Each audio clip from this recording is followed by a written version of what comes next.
Au village de Joseph Cornu, paru dans l'Éveillé des Chaumières en novembre 1927. C'est un de ces vrais villages normands du bord de la mer, où la nuit est comme feutrée de silence et d'obscurité. Le noir y est d'un beau noir de velours opaque et de bonne qualité, non pas comme dans les villes où cette même nuit, toute pailletée de zébrures bizarres, de chatoiements, d'irradiations et de fluorescences, semble une étoffe de soie moirée et sans cesse sur le point de se déchirer. Au village, le sommeil vous prend tout d'une pièce, et quand le lendemain le soleil se lève, c'est un renouvellement.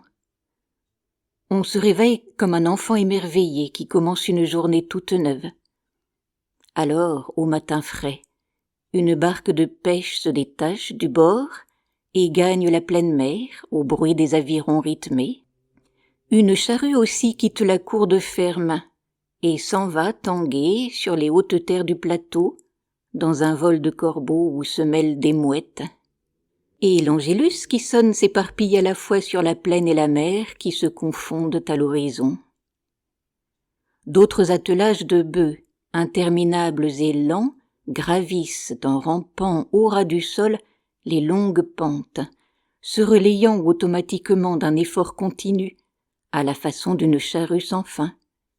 Toute la journée, les gens comme les bêtes et comme les choses auront cette allure posée, réfléchie, des convois qui montent au cimetière. Le soir vient, et de nouveau retentit l'angélus. La barque rentre, et la charrue aussi. Tout se rendort.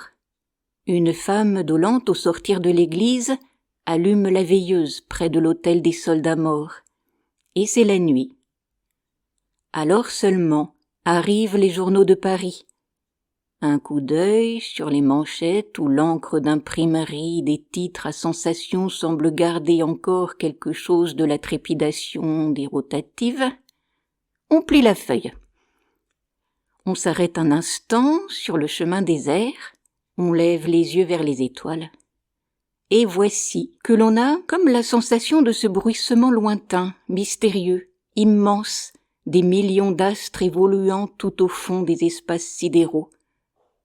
Merci d'avoir écouté. Vous pouvez retrouver Histoire et Poésie